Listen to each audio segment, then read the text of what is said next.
Vamos a arrancar con la mesa Cuerpos, Géneros y Voces. Voy a estar coordinando yo. Mi nombre es Caterina Nielo, soy licenciada en Crítica de Artes e investigadora del Instituto. Y ahora vamos a escuchar a Catalina Belmar con su trabajo que es Cuerpo, Maternidad y Nación. Cruces entre el desbarrancadero de F. Vallejo y Eugenia de E. Ursáiz. Ay, qué emoción. Gracias por estar acá presente.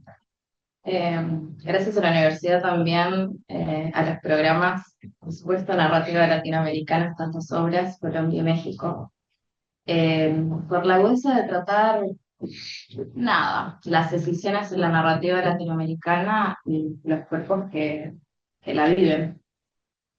Para empezar, creo que es un buen punto definir ese cuerpo en la narrativa latinoamericana, algo transversal de las novelas y otros corpus, y es que este cuerpo siempre se sitúa en el desajuste que hay entre una patria grande, que podríamos definir como la heterogeneidad discursiva de la nación y los cuerpos que habitan esa nación, y una intimidad imaginaria, una patria chica que nace desde el cosmos familiar y por supuesto termina desbordándose hasta la patria grande.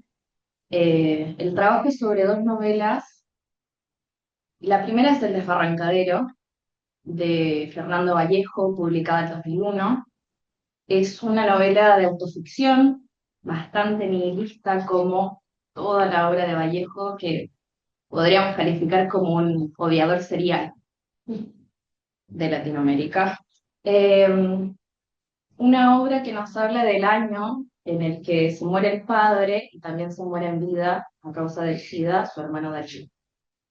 Eh, por otro lado tenemos Eugenia, esbozos novelescos de costumbres futuras, que nos sitúa en el siglo XXIII, después de unas guerras que casi acaban con la población mundial. Se acaba la nación reducida y nos encontramos en Villotopía, parte de una confederación de las Américas, en las que, a causa de la tocofobia, que es el miedo a parir, las mujeres se niegan a seguir participando en la reproducción de la nación. Así que el Estado toma control de los cuerpos. Podemos pensar que Ursáis es una de las primeras voces que habla del embarazo masculino, no solo como una renovación y una nueva forma de construirnos como sociedad, sino también qué pasa cuando el Estado toma control de eso a través de la eugenesia positiva y negativa. Vamos a buscar cuerpos que estén perfeccionados, que puedan producir una mejor sociedad, que en este momento no existe la pobreza, no existen los celos ni el ocio, que es lo que lleva a la crisis, ¿no?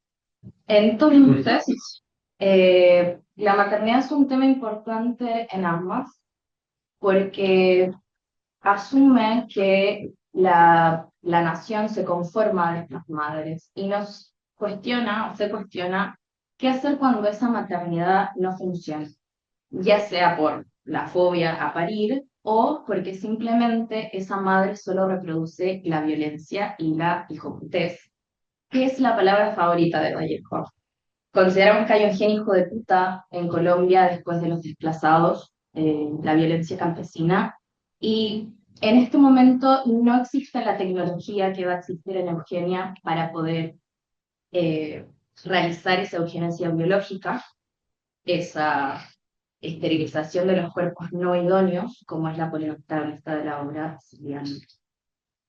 Vallejo de esa forma va a ocupar lo que se llama la eugenesia de la memoria, negar el patrimonio familiar que está podrido desde el lado materno, los Rendón, y va a transferir este amor materno, esta sensación de cuidado y protección en dos figuras: los hombres, las masculinidades feminizadas, como también ocurre en Eugenia, pero también con la abuela Raquelita, que representa una utopía que se ve, que atraviesa constantemente el texto, pero que no se puede acceder porque está en el pasado.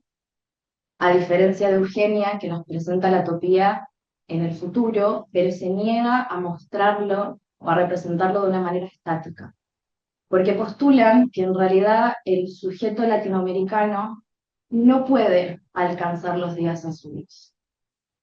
Por esta razón, es interesante ver, aunque haya una diferencia temporal de casi 100 años, que el presente en Eugenia puede ser ese futuro, ese ideal para Fernando Vallejo, porque en ese futuro la madre hubiese sido esterilizada. En ese futuro hay una operabilidad, hay cuerpos que se manejan acorde a los beneficios, y el pasado de Eugenia también es el presente de Vallejo, es el caos y es la disputa de la que no podemos escapar. Se neutralizan ambas la maternidad. Podemos decir que hay una maternidad sana, pero también presenta la pérdida. Freud, en un ensayo de 1917, habla de que frente a la pérdida del objeto amado, el cuerpo puede tomar dos caminos. Uno es el duelo, el entendimiento de la pérdida, que es lo que ocurre con estos protagonistas en Eugenia. No les dije que Celiana, un hermoso detalle es que es la figura de la portada de las primeras ediciones, pertenece a la patria grande a través de una revisión estéril. Ella fue esterilizada a pesar de tener un deseo materno por tener demasiada cerebralidad, mucha ansiedad en su momento. Entonces, su forma de contribuir a esta nación es a través de la sociología y el intelecto. Y construye una patria chica con Ernesto hasta que él es seleccionado por el Estado para crear estos nuevos individuos. Frente a esa pérdida, Celiana no deja de fumar marihuana. Y también hay un odio que recae en sí misma porque entiende también que es culpable de no poder acceder a esas patrias. Porque es un cuerpo que al no pertenecer no merece ser contado, no merece seguir formando parte de nada. En el caso de Vallejo, muere finalmente esta figura paterna que toma el rol de madre, pero a lo largo de la historia jamás habla de su mamá como mamá. Siempre es la loca, siempre es una esposa hindú que enferma a los hombres, y entiende también que ese odio de esta madre que reproduce la violencia, que es un símil al Estado colombiano que solo reproduce la pobreza y hay demasiados colombianos en el planeta, uno no puede escapar del legado materno. Por eso hay un odio y una estabilidad, y por eso aparece la pregunta frente al barranco que es, ¿caigo al abismo o no?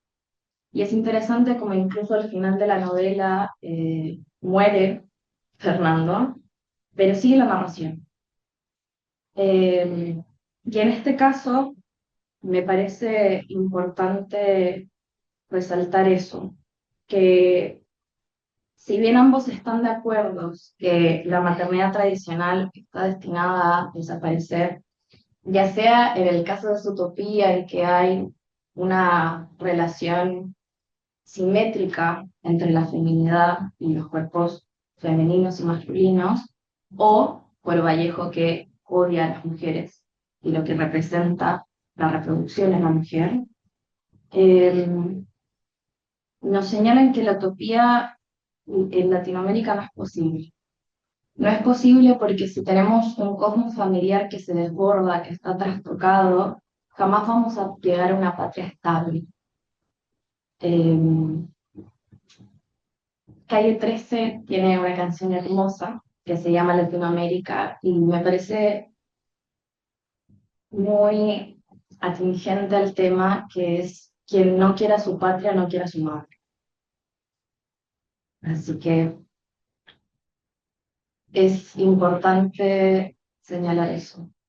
Podemos o tomamos la decisión como autores que incluso en esa utopía de Versailles nos muestra estas voces que no encajan en ninguna y no acceden a ninguna de las.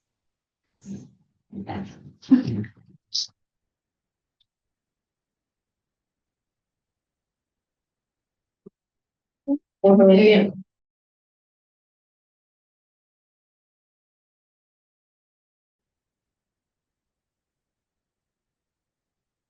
Hola. Bueno, gracias por estar acá, gracias al instituto, a los y las docentes que hicieron posible estas jornadas en un marco de paro universitario. Es un espacio muy generoso al que por suerte tengo la suerte de volver porque participé de las primeras, estoy de vuelta en las terceras.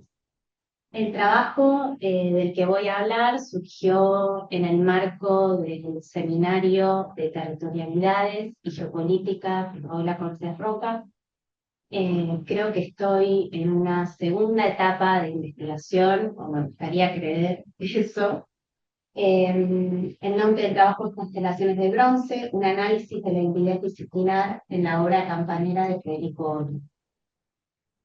Si bien voy a hablar de su obra, me voy a centrar en el concierto Brillan por su ausencia, que se dio el 22 de marzo en el año 2025 en la parroquia San Juan Evangelista del barrio de La Boca.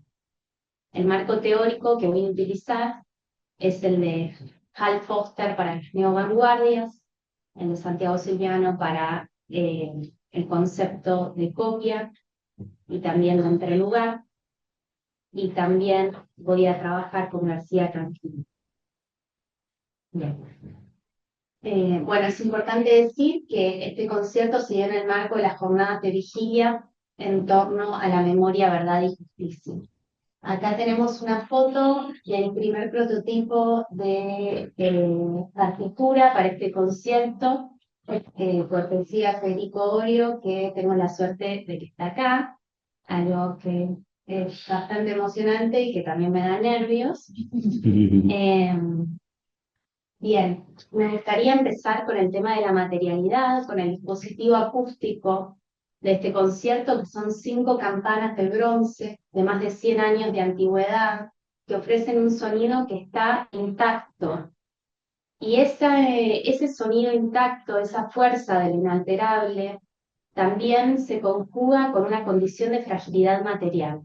Es decir, cuando una campana se rompe, se quiebra, ya el sonido nunca vuelve a ser igual.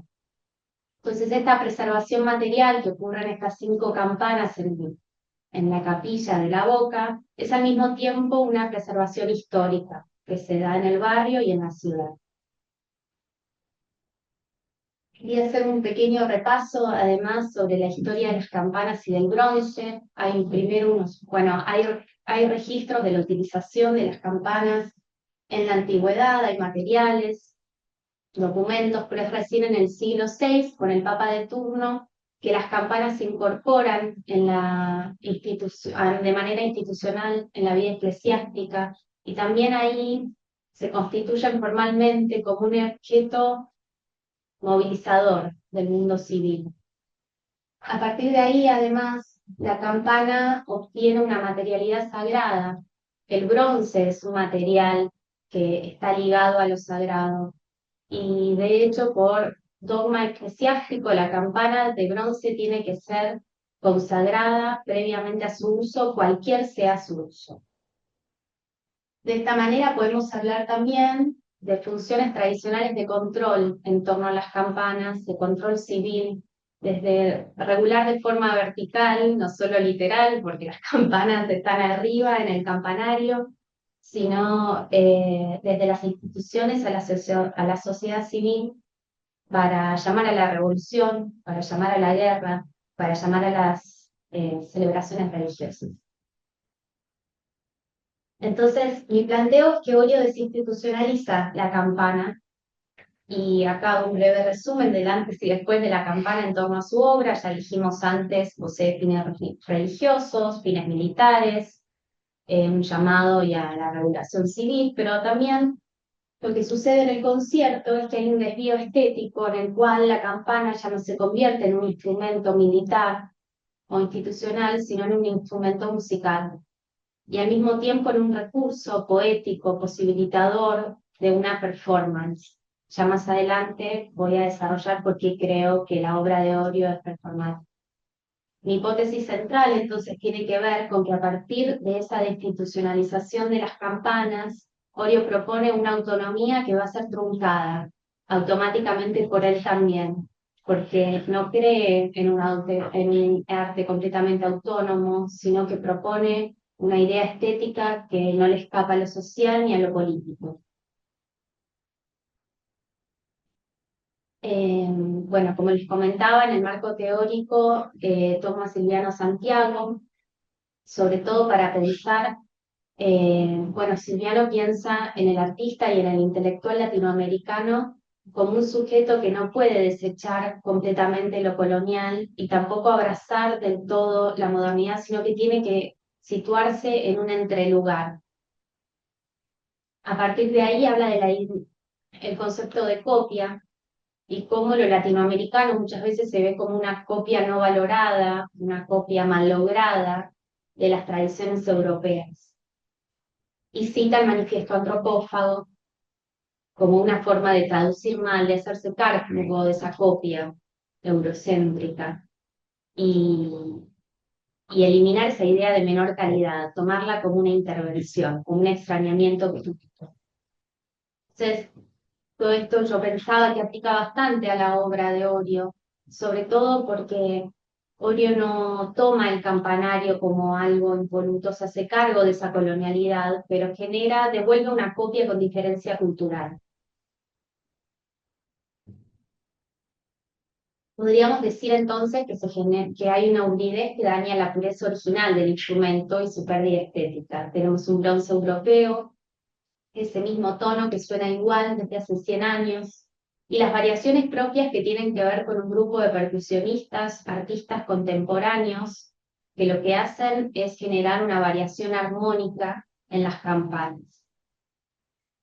A partir de ahí se genera una búsqueda estética en donde estos músicos profesionales generan una indagación en la estética que, como decíamos, no le escapa ni a lo social ni a lo político. Bien, el 22 de marzo a las 19:30 las campanas empezaron a sonar. Sonaron lentas, pero vibraban fuerte.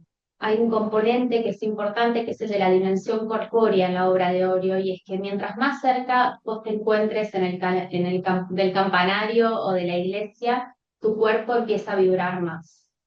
Entonces hay algo que es que el sonido opera de forma física y vibratoria sobre los cuerpos.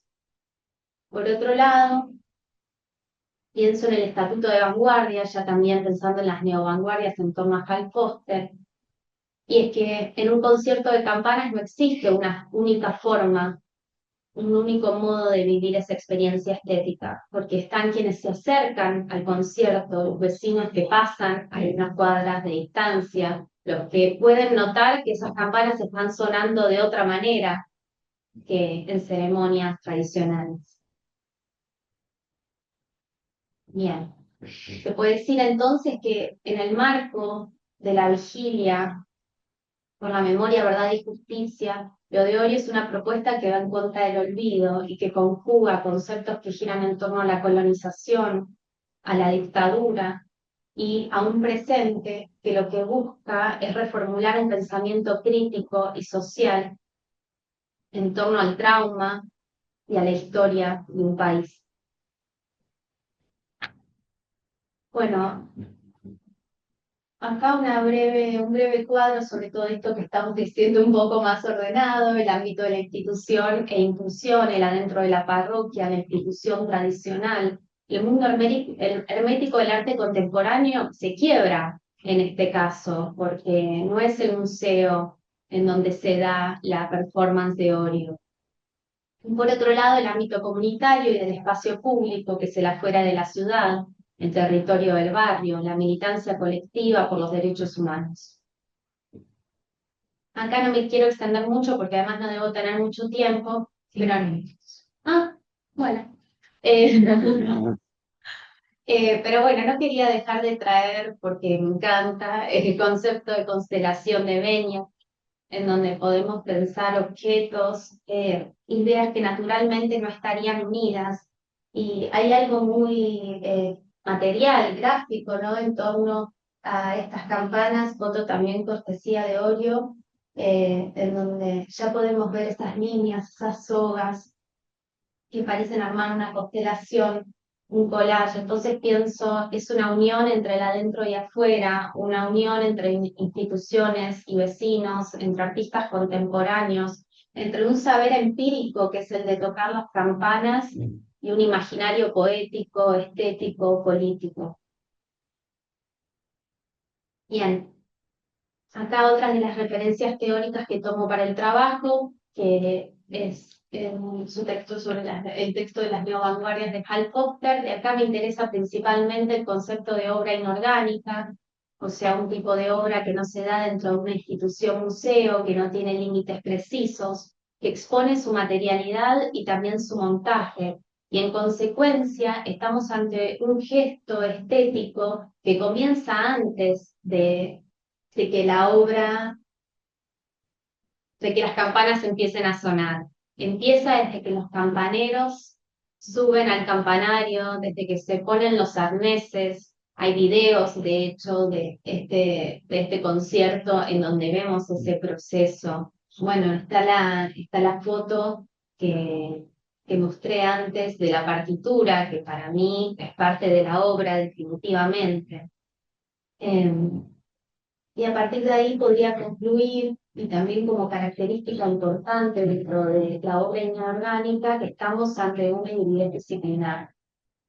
Por un lado, porque estamos ante un grupo de percusionistas, artistas contemporáneos. De hecho, Orio fue percusionista de Rosario Blefari, pero al mismo tiempo también se formó en Europa, estudió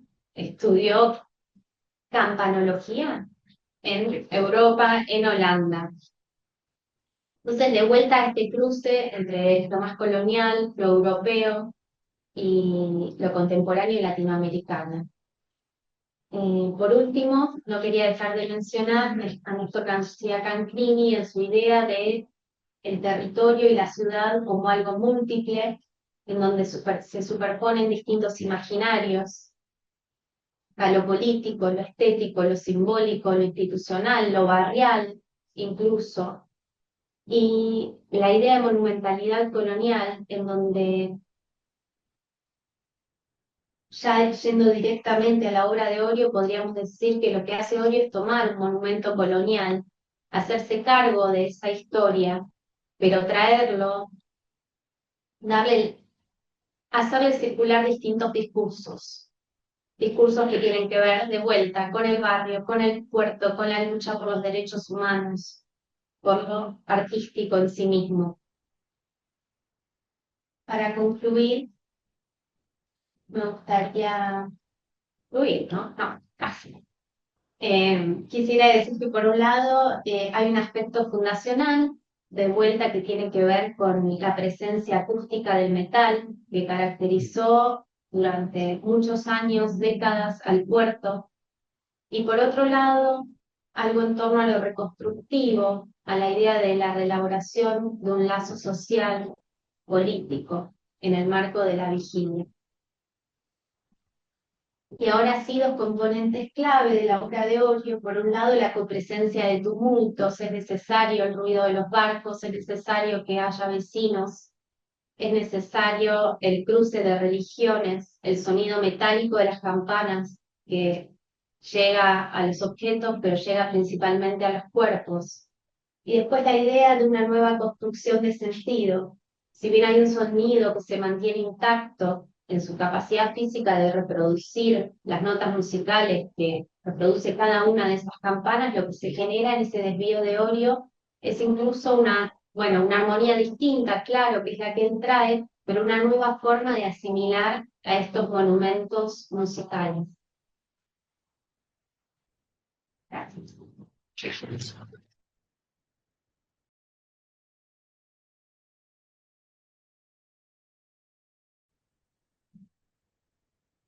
Bueno, ahora vamos a escuchar a Chiara Gervasi y Bianca Zunino con su trabajo Pasados que aún nos miran, melodrama y amores queer. Gracias. En realidad me suelen decir Kiki, me van como guiar a propuestas institucionales. Soy Kiki, soy estudiante de Artes de la Escritura. Yo soy Bianca, recientemente graduada de Arte de la Escritura. Y nuestra investigación nace un poco como parte del proyecto de adscripción de Historia del Cine o Teoría y Análisis de las Artes Audiovisuales, que es una de las materias que es como transversal a las carreras de crítica, en la que básicamente la propuesta de la materia es abordar las distintas poéticas del cine atravesadas también por lo que sería el género melodrama, cómo eso va cambiando a lo largo del tiempo. Es como un poco aprender de las distintas poéticas como la moderna, la clásica y bueno, un poco la contemporánea, y cómo se va adaptando, cambiando, modificando el género melodrama. A partir de eso, nosotros, sin saberlo porque no nos conocíamos, hicimos una propuesta en torno a lo queer y al melodrama. Y bueno, resulta que teníamos muchas resonancias y nos encontramos con unas hermosas sorpresas de que nuestras pelis conversaban mucho y tenían como un ida y vuelta muy interesante. Un poco para entender cómo encaramos esto, hay un teórico llamado Pablo Pérez Rubio que habla un poco del cine melodramático. Esto es importante porque en la contemporaneidad se rompe un poco esto de que el género es algo cerrado, entonces se habla mucho de hibridez y es más fácil, o más que fácil, más preciso usar el término melodramático que hablar solo de melodrama. Porque sigue habiendo motivos visuales, uso de música, como un montón de elementos que se siguen utilizando para potenciar los afectos y los sentimientos, si bien no sea el género cerrado que conocíamos como en la poética clásica. Y por otro lado, nos encontramos con una lectura muy hermosa de un libro de Heather Love, que es Sentirse para atrás. No me acuerdo el subtítulo, es largo, pero Sentirse para atrás es la traducción en español, en el que básicamente Heather Love, utilizando distintas lecturas de literatura del siglo XX, de artistas que podríamos considerar queer, de escritores queer, que no se dicen esos mismos queer, pero que son parte de la comunidad o reniegan de serlo, hace como un mapeo de aspectos negativos vinculados a cómo es la experiencia queer en una sociedad que esperaría que fuéramos de otra manera, ¿verdad? Entonces, ese mapeo de distintos aspectos negativos que a nosotros nos ayudó mucho a entender las películas que vamos a trabajar, que son Llámame por tu nombre y Retrato de una mujer en llamas. que es Sí, lo que nos fue pasando es, creo que cada uno por su lado, cuando se abrió la convocatoria de la inscripción, fue, bueno, ¿qué nos interesa trabajar? Lo queer, bueno, cómo se relaciona esto con el programa y encontrarnos con que hay un decantamiento casi natural de las historias queer hacia el melodrama, por esto de las emociones exacerbadas, y porque el melodrama históricamente fue un género que le abrió las puertas a las historias quizás más rezagadas o como más de la entonces, bueno, así fue el acercamiento a la investigación. En mi caso yo elegí Retrato de una mujer en llamas, que es una película que se sitúa en Francia del siglo XVIII, en una isla como aislada. Una mujer llega a pintar a una mujer que se está por casar, pero lo tiene que hacer a escondidas porque ya la mujer que tiene que ser pintada no se quiere casar. Y bueno, ahí empiezan a acercarse de a poco. Y lo que yo me encontré pensando cuando vi esa película y cuando eh, me presenté a la inscripción es que muchas películas queer contemporáneas traen a la mesa una soledad de los personajes, que es una soledad profundamente queer, con personajes que están solos, perdidos, y en muchos casos, y ahí es donde entra Herlow, personajes como con una melancolía muy grande. Y me empecé a preguntar, bueno, ¿por qué es necesario, o estos autores sienten que es necesario seguir contando historias tristes dentro de la representación queer? Si bien podemos pensar que estamos mucho mejor que en el siglo XX, que son las obras que trata Herlow, aún así las historias que se cuentan en los últimos 10 años del cine queer contemporáneo siguen retratando personajes solos, personajes tristes, personajes melancólicos. Y creo que pasa un poco lo mismo en Llamo por tu nombre. Claro, en Llame por tu nombre sucede también en, digamos, el pasado, pero hay varios. Que algo que es interesante es no pensar el pasado como algo cristalizado, sino como algo a lo que miramos y terminamos también haciéndonos muchas preguntas del presente, ¿no? Y que no hay uno solo, sino que hay multiplicidades. Sucede en los años 80 en Italia, durante el verano. Es la historia de cómo Elio conoce a Oliver y termina viendo ahí como un amorío. La gente que vio la película ve que sonríe, así que qué bueno. Pero básicamente a mí lo que me interesaba es que en la película, si bien la homofobia no aparece directamente, no es que a los personajes los agreden, de hecho, algo que pasa en ambas pelis es que suceden en una especie de heterotopía, el término de Foucault, como espacios alejados, en los que hay otro tiempo, en los que son otras reglas. En el caso de Call Me, voy a decir Call Me por más facilidad, pero bueno, pasa en esta villa de los padres de Helio, es como un lugar muy signado por la naturaleza y por todo el espacio ahí de Italia que se le puso, obviamente. Y en Retrato de una mujer en llamas es esta isla casi sin hombres, o sea, Sí, como como, un Lesbos francés muy extraño, que aparte es el siglo XVIII, pero no es la Revolución Francesa, no es París en el auge modernista, es como otra cosa. claro, entonces cómo esos espacios primero propician los acercamientos amorosos y por otro lado, esto, la homofobia está en tanto, bueno, estos personajes saben que se tienen que esconder, que lo que están haciendo tiene que ser secreto, se alude siempre a eso, pero no está como puesto en primer plano. Entonces eso nos Sí, parece como ya que muy no viene, interesante. la represión no viene de afuera, sino por ahí quizás mismo de adentro del mismo personaje, como el saber que eso quizás no es lo correcto. Claro, de hecho, en Call Me, Elio es el que encarna la homofobia, es uno de los protagonistas, o sea, él es el que está todo el tiempo pensando en que es una vergüenza, en que está mal, como él mismo lo encarna y no son los otros personajes que creo que uno esperaría tal vez una representación un poco más clásica, supongo. Entonces, a partir de estas resonancias que nosotros empezamos a notar, que además hay algo también de la soledad de Elio que es muy interesante, que está más asignada a la tristeza un poco, y siento que en Retrato de la mujer en llamas hay algo de fortaleza en esa soledad. O sea, como que también vimos diferencias como distintos matices de esas soledades que van apareciendo en lo queer, que estaba muy bueno. En Colin más como un personaje muy solitario que se termina hablando de la gente joven, de sus amigas, etcétera. Y por otro lado, en el Retrato de la mujer en llamas es un poco lo contrario. Es como una soledad un poco más luminosa, como lo que terminamos viendo es que la mujer en ese contexto histórico necesita de la soledad para poder alejarse de los roles de género. Incluso hay un diálogo en el que dice como que para ser libre es necesario estar sola. Porque bueno, obviamente contexto histórico en el que una mujer raramente podía trabajar y ser dueña de su vida sin necesariamente estar casada. Entonces eso está muy tematizado.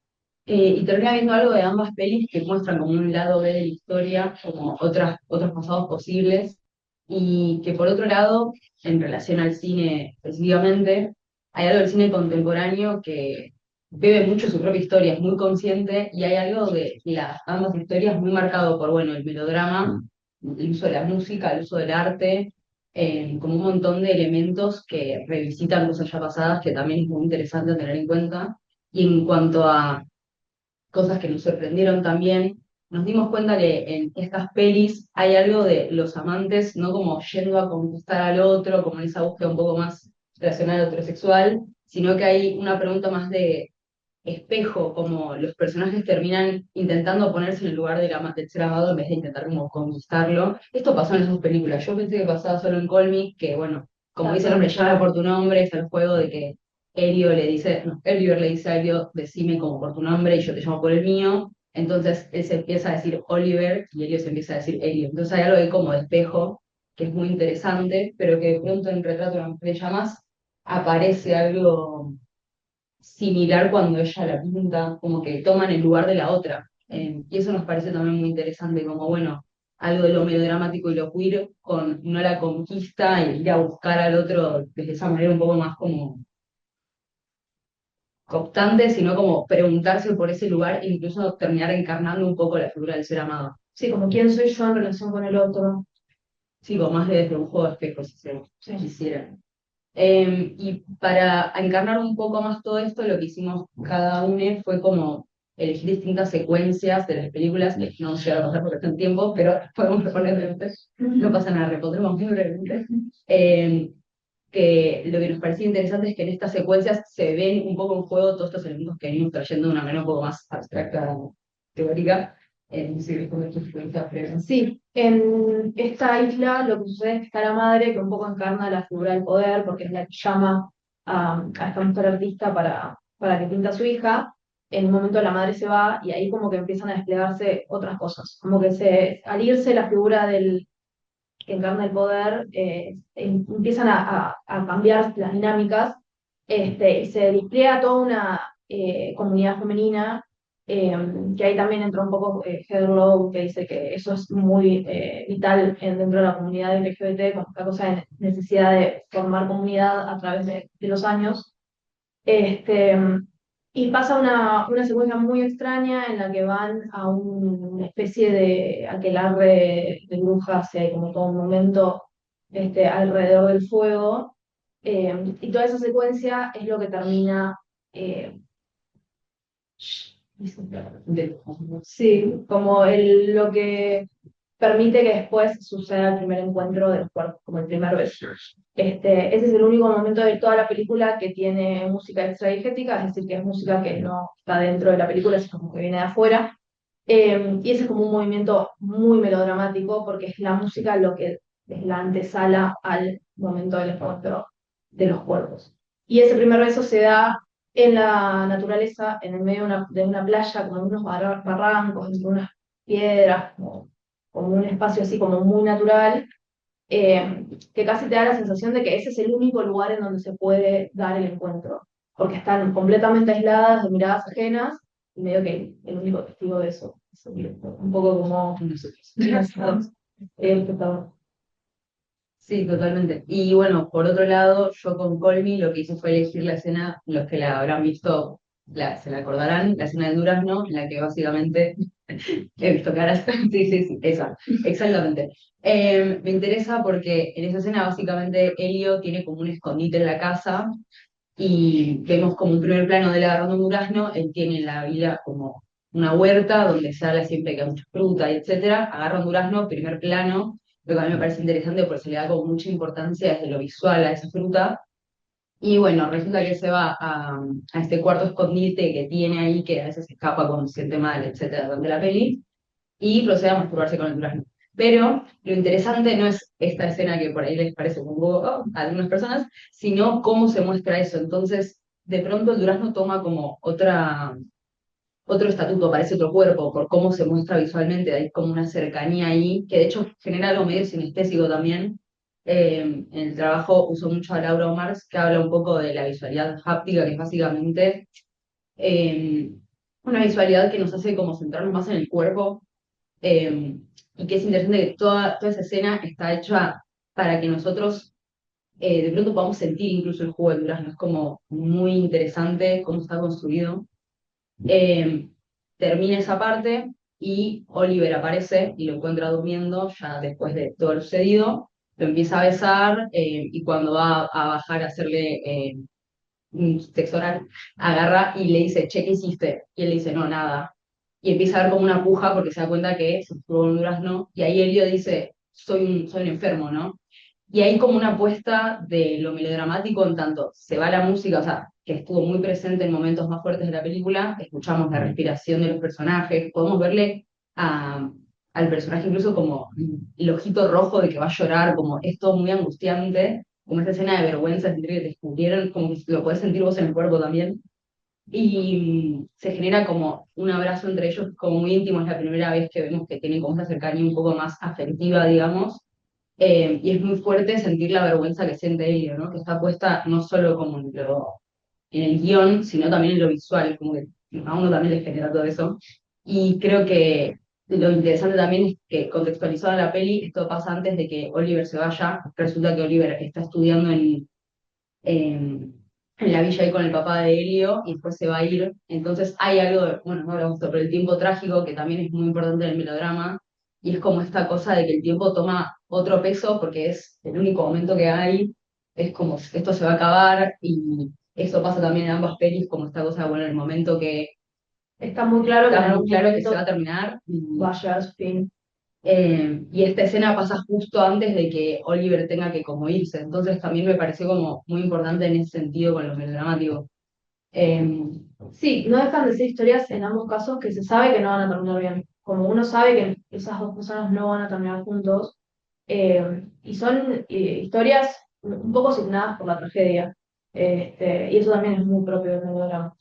claro, pero lo interesante es que no se muestra como tal vez en otros ejemplos, que me acuerdo mucho de una peli de la que habla Heather Love, que creo que no me acuerdo cómo se llama en español, pero en inglés es de Children's Hours, en la que hay como una historia lésbica muy trágica, en la que podría ser como, ay, pobrecito, se va a morir y está mal lo que están haciendo. Como que no es ese el approach, como el acercamiento que hay desde la peli, todo más como sutil, y creo que eso está bueno para nosotros para pensar un poco nuestro presente, ¿no? Que es también lo que nos convocó a investigar todo esto, pensar qué nos sucede a nosotros viendo todas estas imágenes y cómo nos afecta también. Y también para poder pensar otros presentes posibles en base a estos pasados, ¿no? Cómo inventar, digamos, otras cosas. Bueno, creo que eso fue. Ah,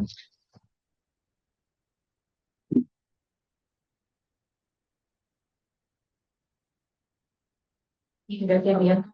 Estaba pensando que pueden venir para acá y yo me voy para allá. A las preguntas. Gracias. Ah, dice, Vale, me quedé yo igual. Sí.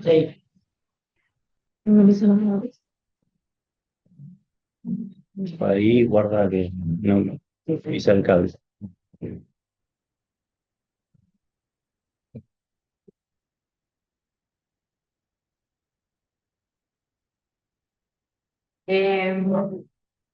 Bueno, tengo muchas anotaciones, pero quiero arrancar primero con el público. Un comentario, eh, pregunta. ¿Qué empiezo yo? Que tengo muchos para todos. Bueno, miren que esto es de ayer. En general pensaba bueno, que todos los trabajos están muy signados por la corporalidad, ¿no? Como en esta cuestión de el acercamiento y distanciamiento de los cuerpos, ese control sobre los cuerpos. Y también pensaba mucho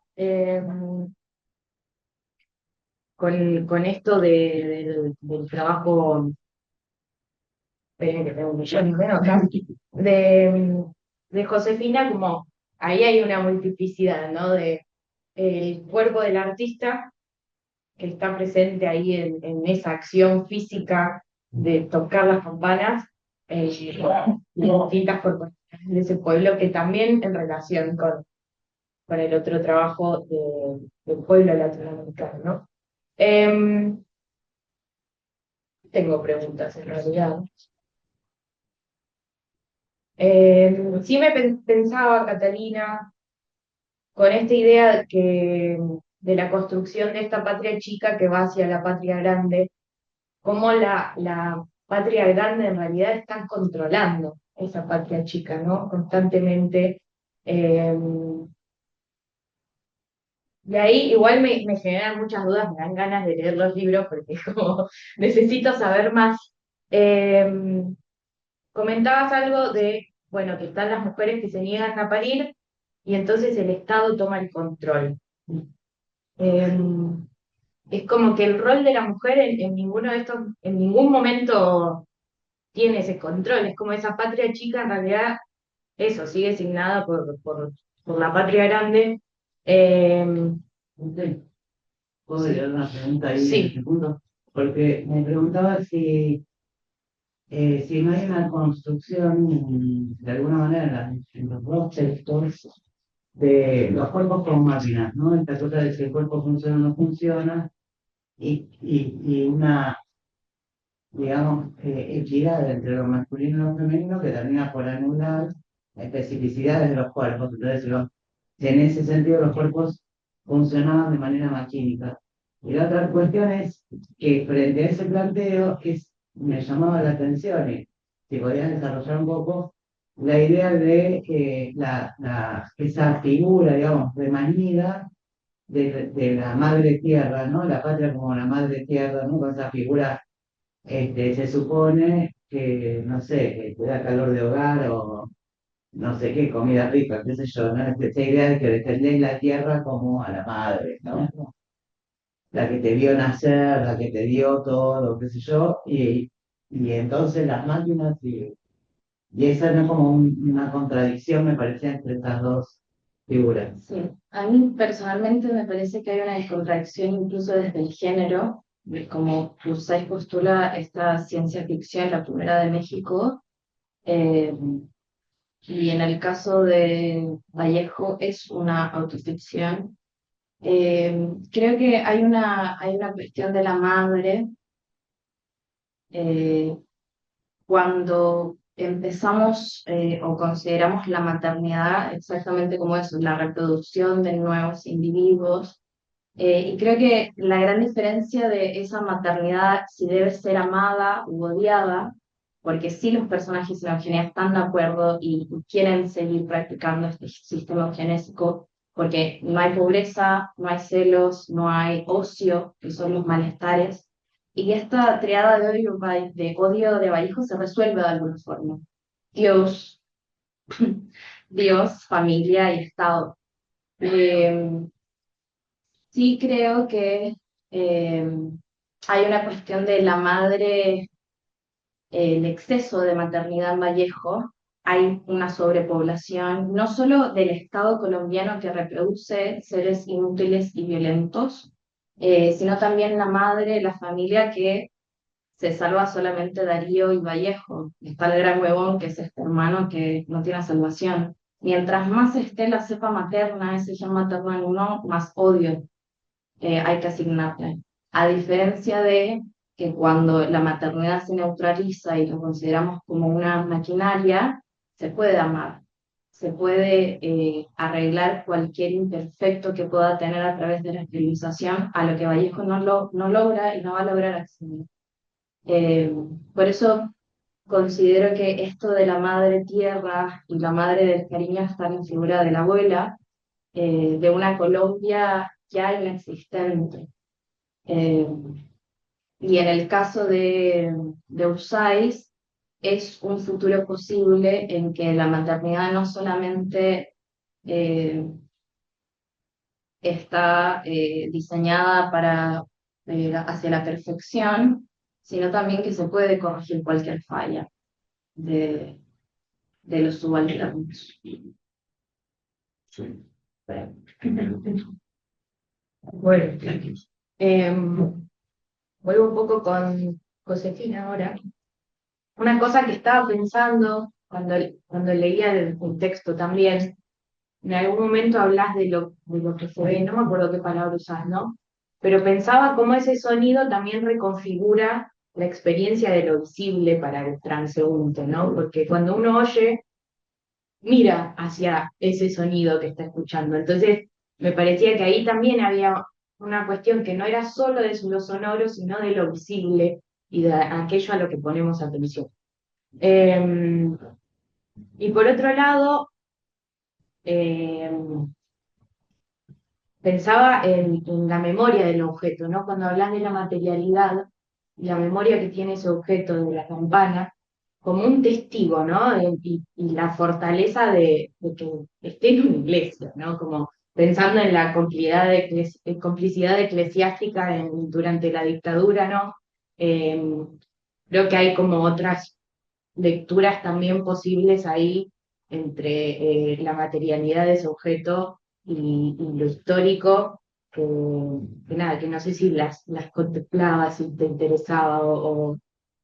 Sí, sí, de hecho creo que un poco quise aproximarme a como esa tríada que se da entre colonialismo en un país latinoamericano que lo ha sufrido, en la dictadura misma y en ese movimiento estético que hace Orio a partir de ellos dos, en donde eh, se trata de construir un pensamiento, un arte crítico sobre el presente, pero también sobre la memoria. Y después, lo que decías en términos visuales, es interesante porque, bueno, el público no tiene acceso al campanario. Entonces, hay algo de lo visual que se juega mucho más en una cuestión más comunitaria, entre quienes pasan o quienes están ahí esperando, viendo el concierto desde la calle, porque muchas veces es desde la calle. Entonces, lo visual tiene también distintas aristas, quizás también eh, la partitura en sí misma, y por eso me parecía importante mostrarla. Y bueno, y después los registros visuales que se hacen de los campaneros en el momento del concierto, que aparecen luego. Entonces, con todo eso me parecía cada vez más claro que estábamos en presencia de una obra inorgánica, que los límites están completamente difusos. Pregunto para los paseantes, digamos, por ejemplo, ¿en qué momento, no? Porque uno imagina, ¿funciona habitualmente el campanario? ¿En una iglesia funciona habitualmente? Funciona esporádicamente para algún festejo de Ok, Corpus o sea que Christi. siempre que suena como excepcionalidad, ¿no? Pero ahora que lo pienso, ese en particular hace poco fue electrificado y marca las horas. Ah, Pero suena, es porque hay diferente. algo de pensaba en esa combinatoria de sonidos de la boca, en la que hay bullicios, barcos, fábricas, qué sé yo, bocinazos, etcétera, y alguna ritualidad más o menos habitual, que es la que marca la campana de la iglesia, ritmando el día, digamos, desde que se institucionaliza, como bien decía Josefina. ¿En qué momentos quien no sabe nota una alteración? ¿No? Que la constituye como un sonido distinto, como obra, como una composición, con una cierta musicalidad. Bueno, creo que si marca las horas, por ejemplo, va a ser un sonido que es muy monótono. Y, y eso pensaba también mientras releía el trabajo, eh, que yo no sé si alguien que camina, está caminando a una cuadra del concierto dice, ah, esto es arte, pero sí dice, esto es distinto, porque este no es el sonido que escucho todos los días cuando voy a comprar el pan. Entonces, ahí, de cualquier manera, hay un desvío, eh, gracias a la propuesta armónica de los artistas.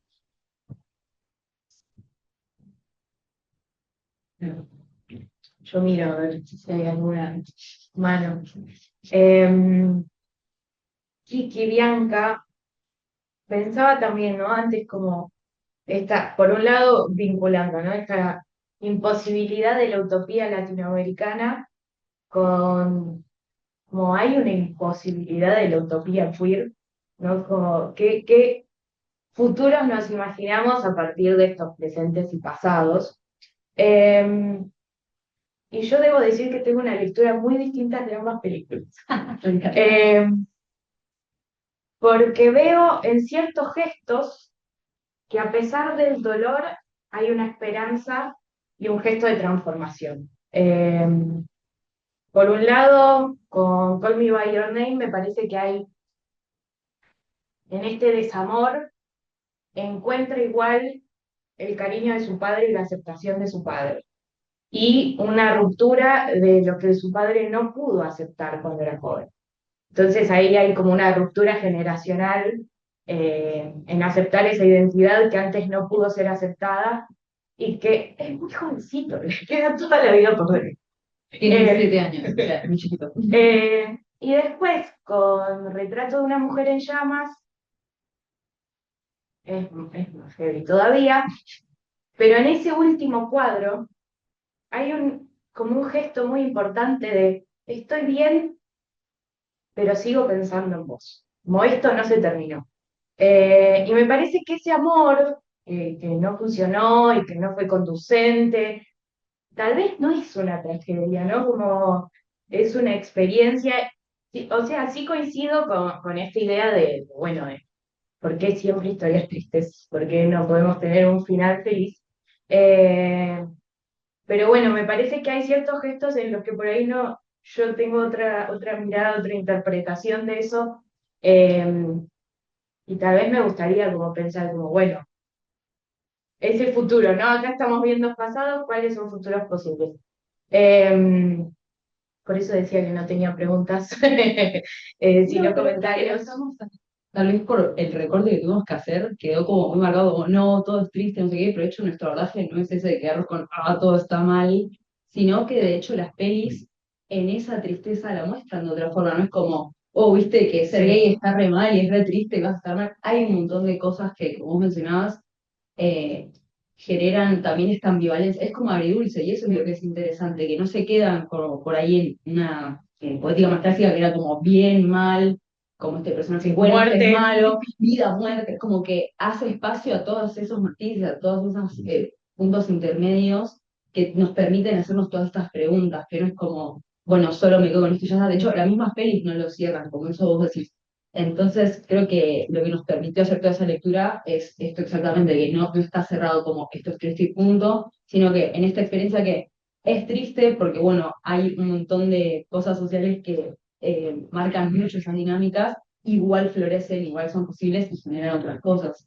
Creo que es interesante esto que decís de, bueno, ¿por qué no tenemos finales felices? Yo me lo pregunto mucho, pero también pienso, a ver, me generaría mucha disonancia cognitiva, o sea, sería muy lindo, pero también pienso, salgo del cine y veo que mataron a 3 personas por ejemplo, el femicidio de Barracas. Entonces, como que yo también me pregunto, como, bueno, ¿qué estamos viendo? ¿Qué estamos mostrando? ¿Cómo pensarlo? No porque no tenga que haber historias felices, sino que incluso, ojalá que sí, muchas, financierlas, por favor, pero creo que está bueno pensarlo desde estos lados más como entre lugares, como no, ni es todo feliz y todo es hermoso y Sí. todo es re triste, sino como, che, hay puntos medios, hay, bueno, hibrideces que creo que nos abren más preguntas y nos abren más cosas.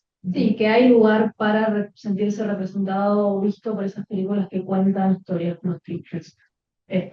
Trágico quizás es una palabra muy grande, creo que es eso que tuvimos que recortar para que entre en 15 minutos. Pero es como esa pregunta de, bueno, ¿por qué en esta película igual siento esperanza si bien el final no es el que me gusta? Final feliz, claro. Porque es cierto, en Retrato, esa última, yo cuando la vi por primera vez me quedé sin aire, pero no salí destruida como con otras películas, porque es así, decís, la vida es una mierda. No, no es esa la sensación con la que te quedas. No, y mismo creo que hay algo muy interesante de pensar, bueno, lo que estamos hablando después con la experiencia, de eso, qué nos pasa cuando vemos todo eso, siendo que, bueno, Heidegger habla mucho en el libro de que se genera medio una dicotomía de orgullo-vergüenza, y obviamente no plantea una solución en el libro de 2007, porque no hay una sola solución, es algo a pensar colectivamente, pero es verdad que de pronto si solo pensamos en uno o lo otro, terminamos cayendo un poco en eso, en o hay que estar re tristes o hay que estar re felices, y no sé, como que es muy difícil hacer espacio a ambas cosas, es un tema tan complejo que este tipo de cosas nos ayudan a encararlo de esa manera, como de un lado más integral, creo. Tenía una pregunta. Estamos hablando de conseguir los nombres de las películas que, por supuesto, no van a venir a mí.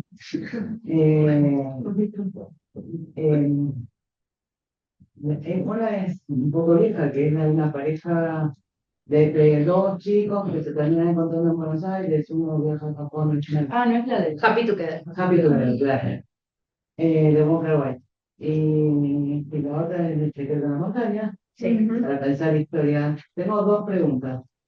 Y a partir de estas dos, no, y estas dos películas, que no necesariamente más. Una es, ¿dónde está lo melodramático?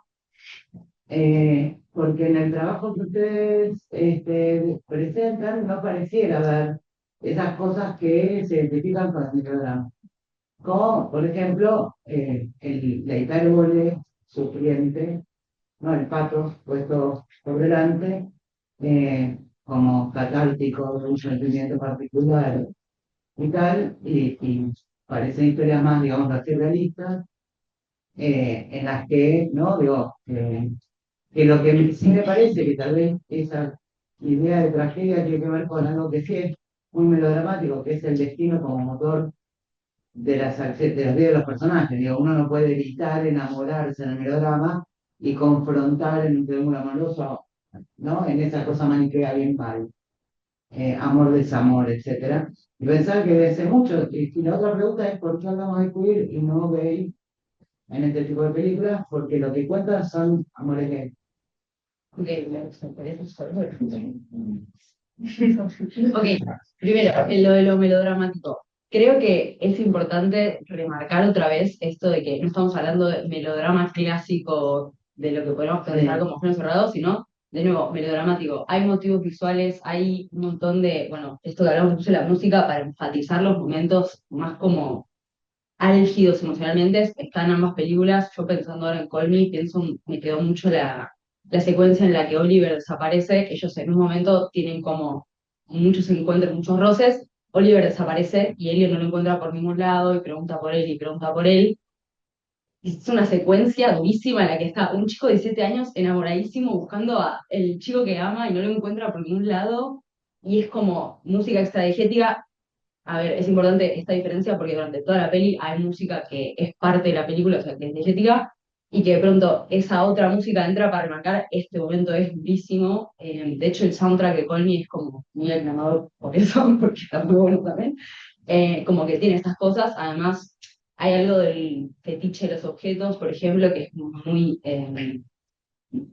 como sería característico del melodrama, que también está en ambas pelis. En Call Me, por ejemplo, está mucho la ropa, no solo como objeto, sino como el objeto del ser amado. Elio en un momento le huele los calzones a Oliver, o sea, como esta cosa de todo el tiempo, como, bueno, dame tu camisa, dame tu cadenita, como esa cosa que representa el ser amado que no vamos a poder tener, entonces está como un objeto. El retrato está el vestido de novia, que es clásico elemento fetichista en el melodrama. Un juego con espejos, que también es como un motivo de melodrama. Claro, hay motivos visuales, de hecho hay un libro que sobre motivos visuales del melodrama que se repiten ambos, como el personaje mirándose al espejo pensando en, o que puede llegar a ser como la reflexión sobre la imagen propia, y ser amado en la ventana esperando, mirando cómo entra, como todas esas cosas están en ambas películas. Sí, pero en definitiva es como encontrar lo melodramático en el cine contemporáneo, que en definitiva trae cosas de ambos cines, el cine clásico y el cine moderno, y cómo entra lo melodramático en juego en eso. Y en cuanto a queer como elección, en vez de gay o lésbico, creo que hay algo de lo que permite nombrarlo queer, que queda muy cerrado como gay o lesbiana, como que siento que es como demasiado cerrado y estamos hablando de hibrideces, de indeterminaciones, de puntos medios, como cosas no tan esquemáticas, y la etiqueta queer habla mucho de eso. Y de hecho, Heather Love menciona en Pasados que nos miran, es como un término que usa mucho, habla de la herida y de la como reivindicación, porque esto era también un insulto, bueno, Sí, como reapropiarse. claro, como reapropiarse de eso y al mismo tiempo generar un paraguas que permite precisar pero no cerrar. O sea, no es que me quedo en solo lo gay, solo lésbico. Hay todo un paraguas ahí Y una experiencia en claro, común que que no termina se cierra. atravesando, claro. Sí, ahí yo agregaría que si bien podemos decir es un amor lésbico o un amor gay, las identidades de los personajes no están definidas. Ninguno se identifica como gay ni como lesbiana. Entonces, eh, eso, no son identidades fijas, podrían ser bisexuales, podrían ser no Sí, no, binarias, como no hay. En el caso del retrato, necesariamente, o sea, eran términos que no existían, No, que no estaban nombrados. Entonces ahí como hay una apertura necesaria para poder hablar de cosas. Ahí yo, Sí, ya la no sé si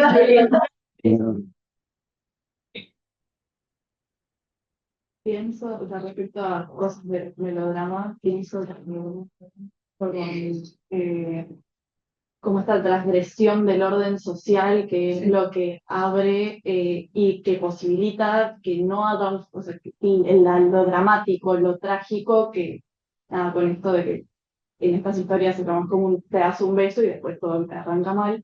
Perdón, entonces,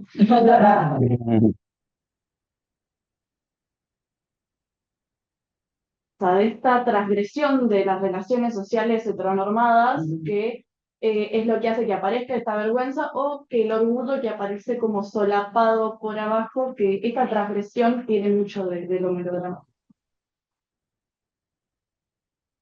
No sé si era una pregunta o si era algún comentario.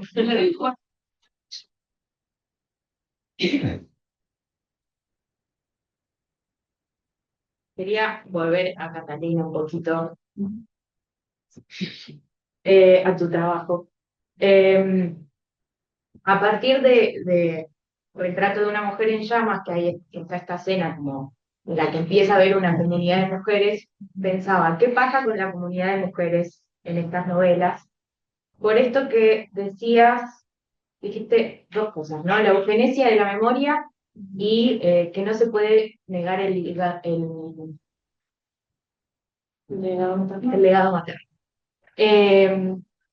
Pero pienso en esos legados maternos o de mujeres que van más allá de la filiación, ¿no? Y estos otros vínculos entre mujeres, como se dan, están presentes. ¿Hay una transmisión de conocimiento, de vínculos ahí en esas obras o no, directamente? Yo creo que no. Yo creo que en el caso de Vallejo hay una fijación de odio hacia lo femenino y lo que reproduce esa feminidad. Y creo que tiene que ver con su grano de que es Colombia.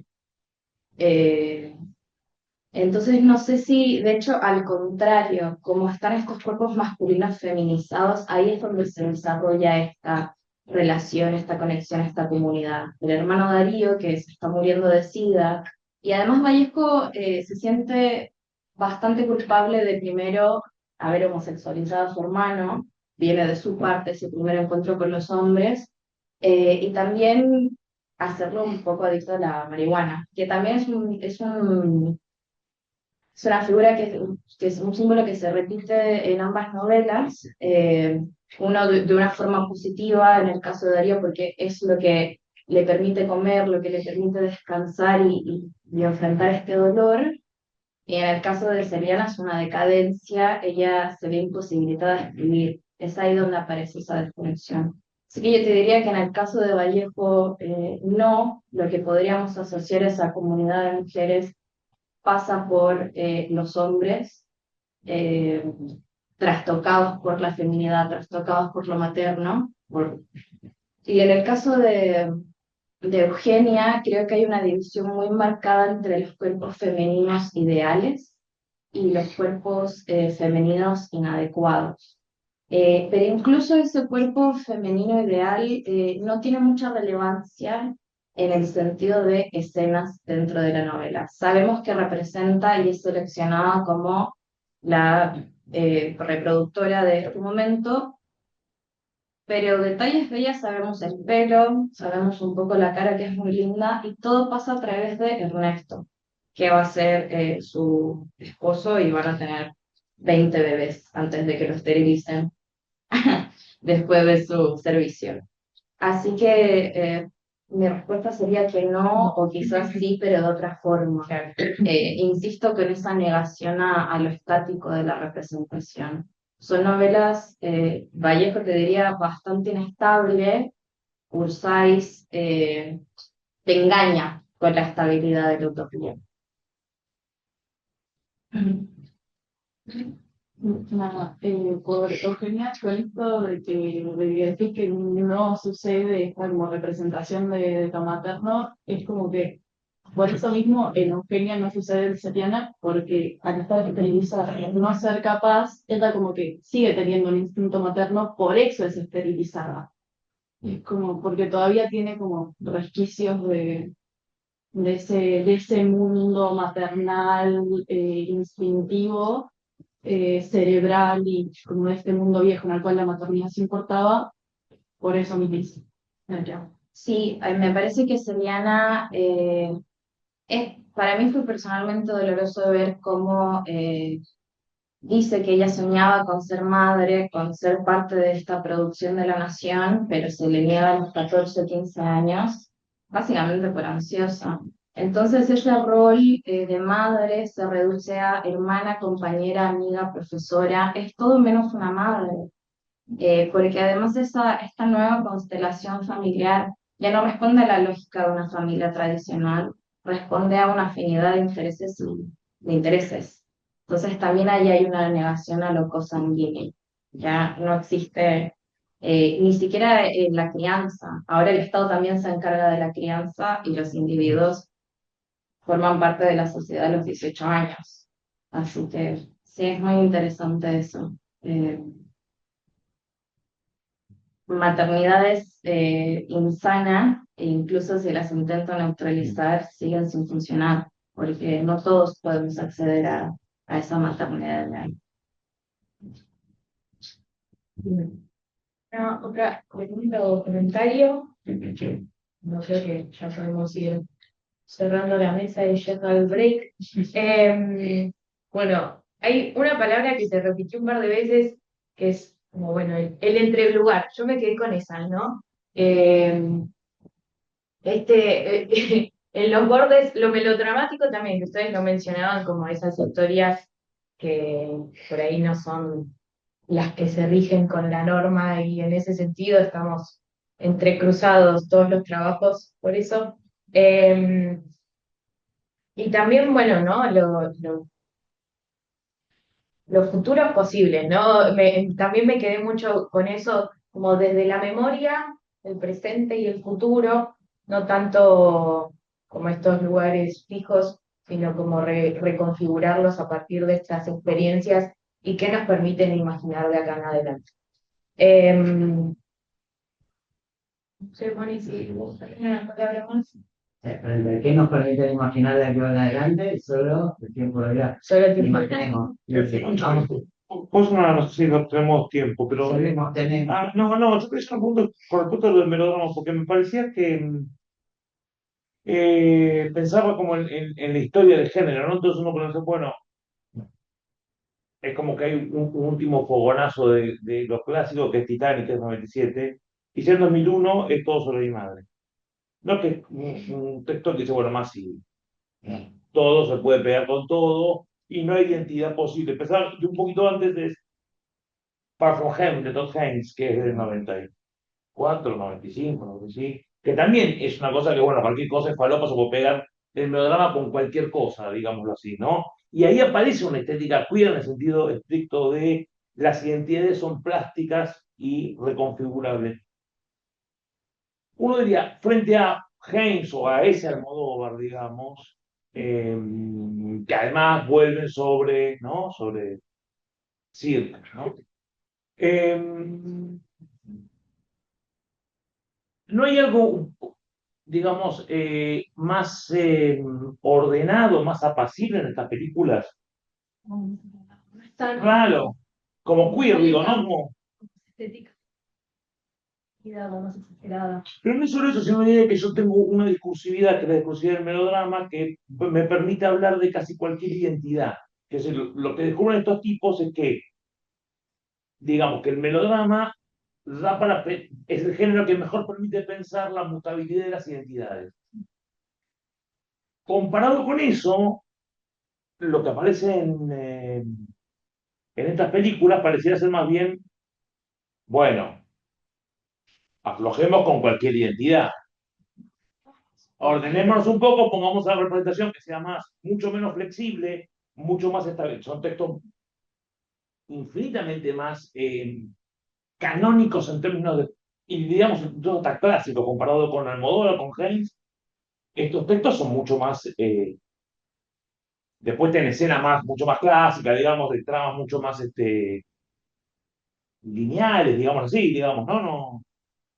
Sí, no sé si hay, sobre un comentario, hay una pregunta ahí también, pero Eso me preguntó si se puede pensar sí o no, o si hay otras valencias que hacen que sea mucho más inestable el texto, digamos. no, creo que sí, como mencionabas, hay ejemplos que son un poco más, no sé si decir extremos o que desplazan, radicales, desplazan mucho más los bordes, me parece que estoy de acuerdo con eso. Sí creo que hay algo de que las pelis que elegimos nosotros en comparación son más estables voy a hacer las comillas, Sí. porque siguen teniendo como cosas que me parece que no terminan de encajar de todo en lo clásico. de esto que decíamos de que el cine contemporáneo bebe mucho de su historia, hay algo de, eh, pienso como, no voy a decir mitad de mitad, pero a mí lo que me ha pasado, por ejemplo, con Call Me, es que lo podríamos pensar como algo en un espectro, si tuviéramos que verlo así. Sí creo que tiene cosas que lo acercan más a lo clásico, no del todo, porque los personajes, de hecho, si bien podemos intuir qué les pasa, creo que algo de un espectador que ya tiene muchas cosas codificadas. O sea, Elio en ningún momento dice, me encanta este chico. De hecho, todo el tiempo dice, lo odio, no lo quiero ver, me quiero alejar. Pero después está tipo, ay, hola, ¿cómo estás? Como que hay algo ahí que rompe un poco ya con lo clásico. El personaje quiere algo, lo dice, va y lo busca. El personaje, cuando ya ves la peli varias veces, lo entendés, pero empezar la peli y no se sabe muy bien qué le pasa. Es un chico que no es transparente en ese sentido. Entonces creo que ahí ya rompe un poco con esta cosa que nosotros jugamos de lo clásico. Creo que, de nuevo, somos espectadores del siglo XXI, tenemos nosotros también mucha información encima. Entonces creo que en comparación con cosas más radicales, puede ser como, esto es mucho más chato, pero, por ejemplo, el texto de Arian Martin que vemos en la materia que habla sobre qué es el cine moderno, una de las definiciones que hace es que el cine moderno tiene la voluntad de sentarse en un lugar y ver qué pasa ahí. Si bien las pelis no son cine moderno únicamente, tienen esta cosa de sentarse en los espacios en los que suceden, en este caso Italia, en este caso Francia, pero está en esta cosa de sentarse en ese lugar como y ver qué pasa. Creo que es importante también que la peli pase en Italia, hay algo ahí de toda la historia de Italia que también está muy en juego, si bien no en primer plano, está también rondando a los personajes, los espacios que circundan, y lo mismo termina pasando con la isla, si bien no es esa Francia del siglo XVIII que, bueno, podríamos pensar de tal o cual manera, hay algo del espacio que está muy presente, y creo que termina trastocándolo y que no termine siendo como, bueno, completamente clásico. Entonces, sí, estoy de acuerdo con esto de que no son ejemplos de los más radicales, que también También creo están muy que, interesantes. también creo que lo que fue radical en los 90 a principios de los 2000 no es lo que es radical. Claro, por eso pensaba, por ahí lo que pasó es que todo el cine se movió a otro lado, no es que solamente se movieron estas películas, digamos. Claro, 100% se ven cosas, hay ejemplos más cerca de eso a hoy, digo, películas que se han hecho en los últimos 5 o 10 años. Es como nosotros encontramos estas películas que nos quizás llamaron a nosotros y ver qué es lo que permite juntar lo melodramático y lo queer y cuáles son las fugas que quizás son más sutiles. En el caso de Retrato de una mujer en llamas, en un momento aparece un espectro, que aparece el espectro de Eloís en su vestido de novia como una amenaza del futuro. Y creo que eso es posible porque es una película contemporánea. Que no puede rompe con todas viendo, o mismo la secuencia de la Aquelarre como una cosa de brujería, que vos decís, ¿qué hace esto en esta película? Como en una película clásica eso no va a poder pasar. No, claro. Pero creo que también está bueno pensar que el cine contemporáneo tiene tanto para beber y tanto para hacer que, bueno, pueden pasar estas cosas como más, voy a decir locas en el buen sentido, y después otras exploraciones que tal vez son más cercanas a lo que estamos viendo nosotros, pero me parece que es interesante en todo caso también, quién sabe, futura investigación, tomar esos casos más radicales. Bueno, en realidad la investigación empezó con 2 películas cada uno. Claro, eran 4 películas, o sea, creo que es un récord. Recordamos bastante para ir acercándonos. Tu película. Y eran pelis más raras. Claro, las 2 películas que dejamos afuera eran pelis más raras, sobre todo. Sí, está muy rara. Pero creo que de nuevo es más como cosas que pueden abrir a más preguntas y a más cosas que pensarlo como quedarnos acá.